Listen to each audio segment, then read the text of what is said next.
everyone, I'm here at the Bible study. I hope you guys are having a good evening. Alright.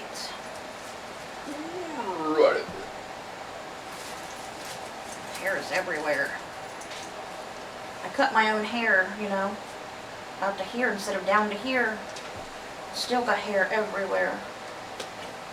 So today we're going to be reading Matthew chapter 27. It's a long one. We're going to have Judas hangs himself, Jesus before Pilate, the soldiers mock Jesus, the crucifixion, the death of Jesus, the burial of Jesus, and the guard at the tomb. That's where we stop. Too bad it wouldn't let us go into the resurrection as well. Don't like ending on a sad note. But tonight's devotion is by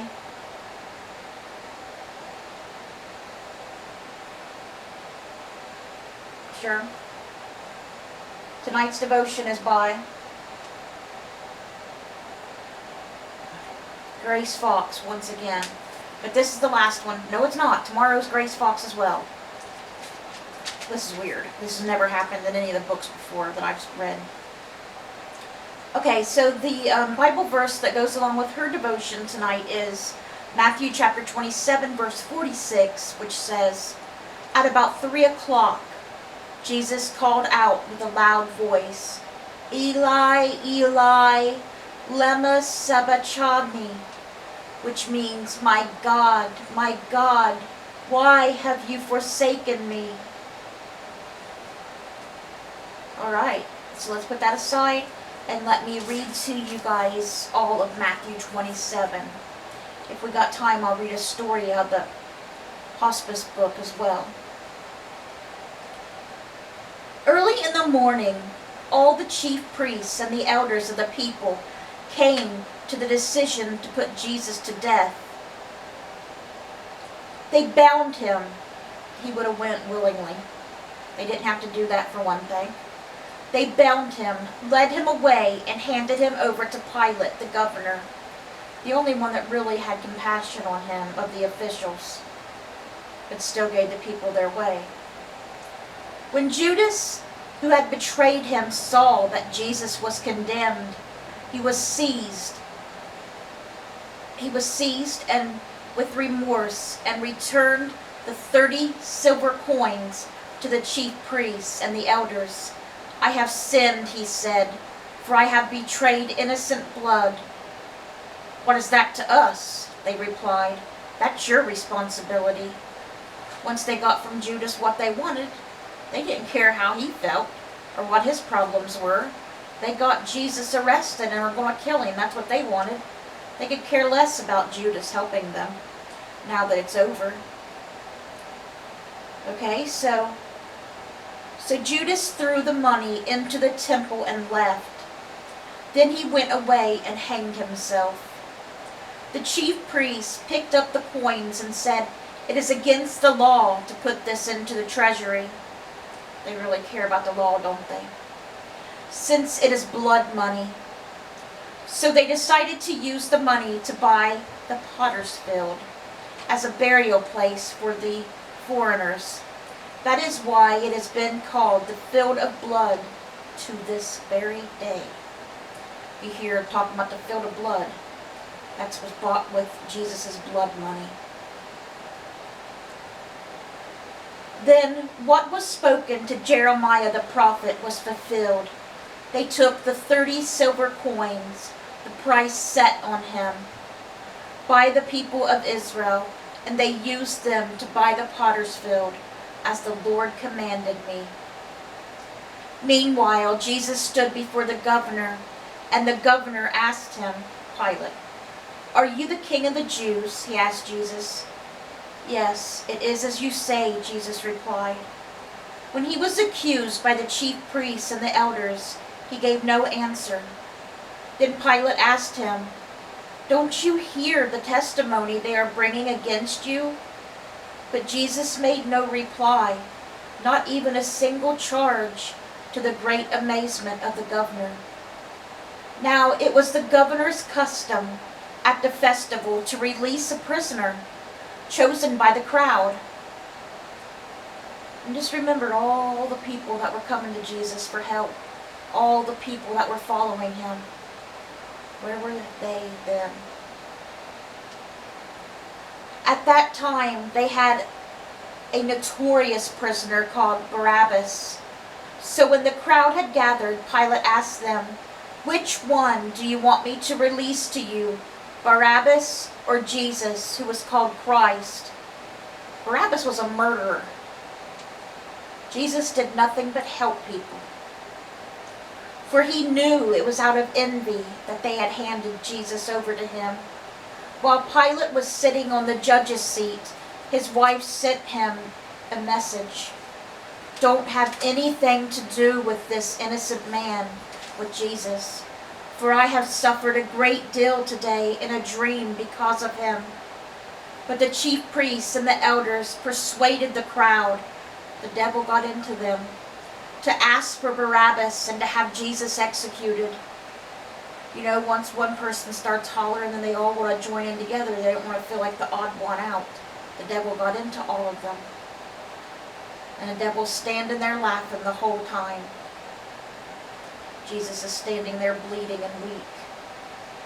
And the devil there looking and laughing. You know it is so. Which of the two do you want me to release to you?" asked the governor, Pilate. "Barabbas," they answered. "What shall I do then with Jesus, who is called Christ?" Pilate asked. They all answered, "Crucify him." "Why? What crime has he committed?" asked Pilate. But they shouted all the louder, "Crucify him!" When Pilate saw that he was getting nowhere, but that instead an uproar was starting, he took water and washed his hands in front of the crowd. "I am innocent of this man's blood," he said. "It is your responsibility." And the people answered, "Let his blood be on us and our children." How could they do that to their children? Then he released Barabbas to them, but he had Jesus flogged and handed him over to be crucified. And if he believed Jesus and was worried about him, why did he have to have him flogged first? Okay, he turned him over to the people like the people wanted, because they would not stop. But why did he have to have him flogged? That was unnecessary. Nobody's saying flog him and kill him. They're saying crucify him, kill him. And they did more than just flog him. They spit on him, mocked him, hit him in the face, cast lots for his clothes. Gave him, when he was thirsty on the cross, wanting something to drink, they wetted the sponge, him thinking it was water, but it was vinegar. They gave him vinegar to drink instead of water. That's just cruelty. Then the governor's soldiers took Jesus into the praetorium and gathered the whole company of soldiers around him. They stripped him and put on a scarlet robe on him, and they twisted together a crown of thorns and set it on his head. Great big thorns, not like a rosebush thorns. These are great big if you've ever seen them. I've seen thorns that big, and they're very painful. His blood coming down his head, just picture it. They put a staff in his right hand and knelt in front of him and mocked him. "Hail, King of the Jews!" You know, making fun of him, not being serious. "Hail, King of the Jews!" they said. They spit on him and took the staff and struck him on the head again and again. After they had mocked him, they took off the robe and put his own clothes on him. Then they led him away to crucify him, which by then, from the beatings and everything, he was too weak to even carry his own cross. They had to get a guy named Simon in the crowd to carry it for him. As they were going out, they met a man from Cyrene named Simon, and they forced him to carry the cross. They came to a place called Golgotha, which means the place of the skull. Like if that ain't scary enough. There they offered Jesus wine to drink, mixed with gall, but after tasting it, he refused to drink it. When they had crucified him, they divided up his clothes by casting lots, and sitting down, they kept watch over him there. He's watching for you to die. La la la la la. We love seeing you suffer up there. Come on down if you're really the Son of God. Let yourself come down from there. Even the guys on the side of him that were crucified with him, one was like, if you're really the Son of God, then free yourself and us. But the other guy on the other side wasn't like that. He said, leave him alone. We're hanging for a reason. We're on the cross for a reason. We did our crime. But this man is innocent. Jesus, please remember me when you come into your kingdom. And Jesus told him, today you will be with me in paradise. Above his head they placed a written charge against him. This is Jesus, the King of the Jews. The Pharisees and the Sadducees, teachers of the law, did not like that. They said, put up there that he says he is the King of the Jews, not that he's the King of the Jews. And Pilate told them, what I have written, I have written. The King of the Jews, 2 robbers were crucified with him, one on his right, the other on his left. Those who passed by hurled insults at him, shaking their heads and saying, you who are going to destroy the temple and build it in 3 days, save yourself. Come down from the cross if you are the Son of God. Jesus wasn't talking about the temple as in the church that he was going to destroy and rebuild in 3 days. He's talking about the temple, his body. His body. In the same way, the chief priests, the teachers of the law, and the elders mocked him. He saved others, they said, but he can't save himself. He's the King of Israel. Let him come down now from the cross, and we will believe in him. What about all the other miracles he done? They didn't believe those, so why would they believe that? If he trusts in God, let God rescue him now if he wants him, for he said, I am the Son of God. In the same way, the robbers who were crucified with him also heaped insults on him. From the 6th hour unto the 9th hour, darkness came over all the land. About the 9th hour, Jesus cried out in a loud voice, Eli, Eli, lama sabachthani, which means, my God, why have you forsaken me? When some of those standing there heard this, they said, he is calling Elijah. Immediately one of them ran and got a sponge. He filled it with wine vinegar, put it on a stick, and offered it to Jesus to drink. The rest said, now leave him alone. Let's see if Elijah comes to save him. Why do they think that? Elijah is not the Lord. Elijah is not God. I don't know why they thought that, just like they thought Jesus was resurrected. He came back as John the Baptist. John the Baptist was there when Jesus was there. How could they believe that? They're not very smart. At that moment, the curtain of the temple was torn in two, from top to bottom. The earth shook, and the rocks split. The tombs broke open, and the bodies of many holy people who had died were raised to life. They came out of the tombs, and after Jesus' resurrection, they went into the holy city and appeared to many people. When the centurion and those with him who were guarding Jesus saw the earthquake and all that had happened, they were terrified and exclaimed, surely he was the Son of God. Many women were there, watching from a distance, and I'm sure crying their eyes out. They had followed Jesus from Galilee to care for his needs. Among them were Mary Magdalene, Mary the mother of James and Joseph and Jesus, and the mother of Zebedee's sons. As evening approached, there came a rich man from Arimathea named Joseph, who had himself become a disciple of Jesus. Going to Pilate, he asked for Jesus' body, and Pilate ordered that it be given to him. Joseph took the body, wrapped it in clean linen cloth, and placed it in his own new tomb that he had cut out of the rock.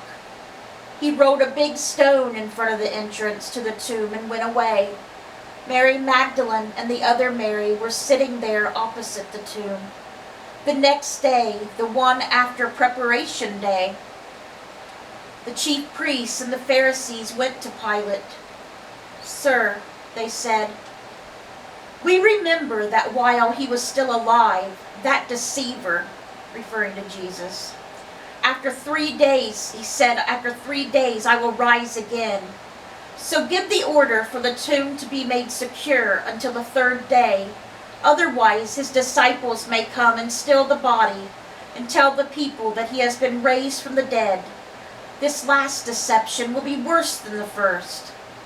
"Take a guard," Pilate answered. "Go, make the tomb as secure as you know how." So they went and made the tomb secure by putting a sill on the stone and posting the guard. After the Sabbath that's where it stops. I was going to go ahead and read 28. All right. Sure, what time is it? What's the time? So that's where we stopped with Matthew 27. 16. All right. Okay. Almost 17. All right, now I'm going to read to you guys Grace's devotion for tonight. I cannot fathom the 17.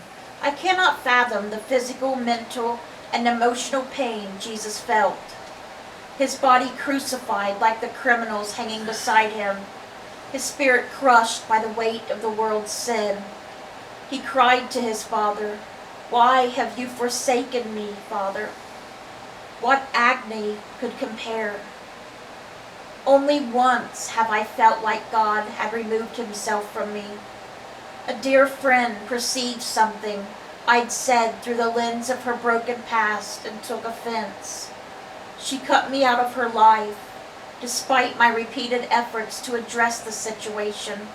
I prayed, wept, and pleaded with God to restore our relationship, but nothing happened. "Where are you?" I cried one day. I heard only silence. Because Jesus suffered as he did, we have a Savior who feels our pain. He knows what it was like to be human. He knows it's not easy. He knows how quickly doubts and despair descend on us when we are facing a dark hour. He knows our need for hope and reassurance, and he brings it to us through the Word. On this day of Holy Week, when it's Holy Week, meditate on this truth from Romans 8:35 through 38. Can anything ever separate us from Christ's love? Does it mean he no longer loves us if we have trouble or calamity, or are persecuted or hungry, or destitute or in danger, or threatened with death? He's always there for you. Always. As the scripture says, for your sake, we are killed every day. We are being slaughtered like sheep. No, despite all these things, overwhelming victory is ours through Christ who loved us, who does love us, will always love us. And I am convinced that nothing can ever separate us from God's love. Amen. Not even when you do something bad. God still loves you, just like, because he's our Father. Just like when your child does something bad. You get upset with them and sometimes you punish them for it. But you will always love them. You never stop loving them. And you'll never abandon or forsake them. Okay, and the homework tonight is draw 2 stick figures. One for you and the other for Jesus. Draw a heart around them. Thank Jesus that he'll never abandon you. Draw a picture of you and a picture of Jesus with a big heart around it. And know that Jesus will never abandon you. He will never, ever leave you. He is always there with you wherever you go, no matter what happens. No matter what happens. You think I got time to read a story? I don't know. Probably not. It's a short one. I doubt it. What's the time? It's a 20. 20? Let's see here. I'll try to read it. Can you watch? This one is got Colossians 1:16 as the Bible verse. For it was in him that all things were created, in heaven and on earth, things seen and things unseen, whether thrones, dominions, rulers, or authorities, all service, intervention, and in and for him. All created for him. This one is called Field of Flowers. 78-year-old Paul checked into the hospital in January 1996 for what should have been a routine colonoscopy the next day.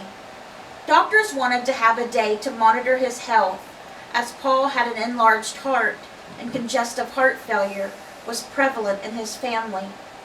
Paul's wife Anna accompanied him and spent the day with him as the nurses and doctors got him settled into his room and prepared for the next day.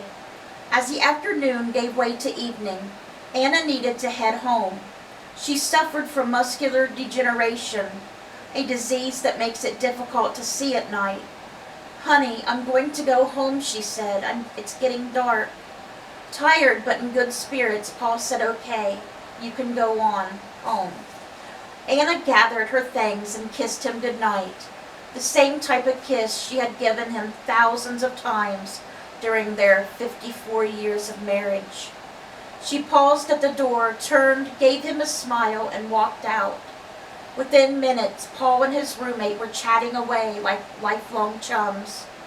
But in the mid-sentence, Paul suddenly stopped.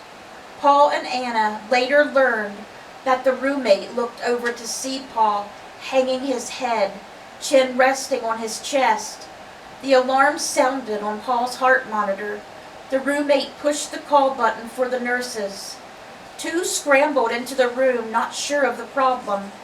The heart monitor Paul was hooked up to sometimes would sound an alarm because of artifact from rapid movement, such as brushing one's teeth or hair, or the alarm can sound when something has happened to the patient's heart rhythm or rate.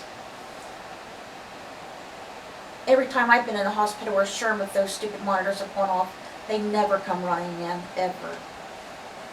None of them have ever come in to even check. And I was in there for my heart before, and they never came in and checked. The nurses discovered Paul was in full respiratory arrest, and his heart had stopped. "No pulse, no breathing. Start CPR," a nurse yelled as she pressed the code button on the wall. A handful of other healthcare members ran in. Paul's doctor arrived a few minutes later. Working strategically and feverishly, they took mere minutes to revive Paul. In situations like this, any delay in getting oxygen to the brain and other vital organs can cause permanent damage. When they stabilized his vital signs, Paul was put on a respirator and moved to the intensive care unit. About 20 minutes after she left the hospital, Anna received a call detailing the news of Paul's decline in health.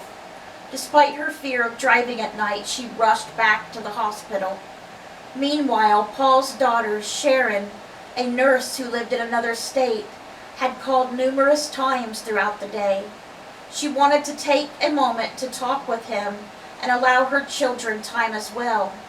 Finally, she reached someone who connected her with her mother in the ICU waiting room. Anna recounted the details to Sharon about what had happened.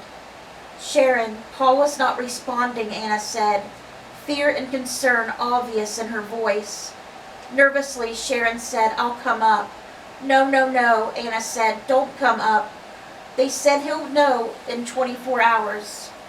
Let me tell you one thing, Sharon said, gaining strength. Whatever you do, talk to him. Tell him that you love him and just talk to him. Sharon often suggested to her own parents, families to talk to loved ones who have been revived. Okay, Anna said before hanging up.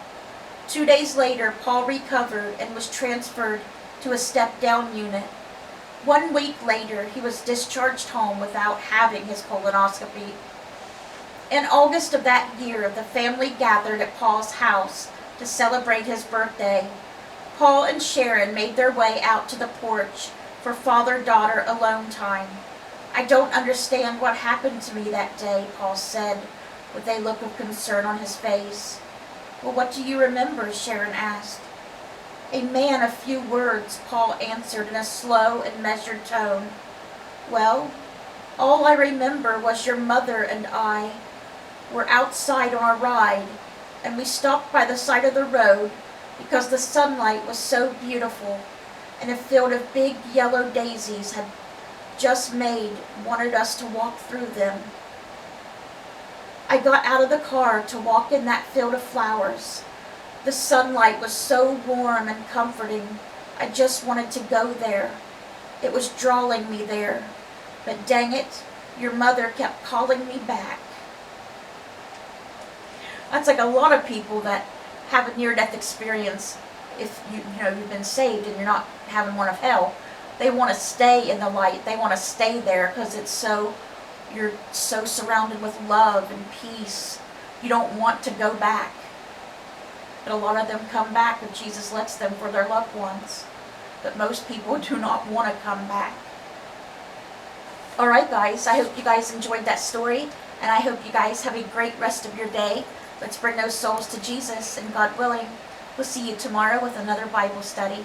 Bye guys, God bless.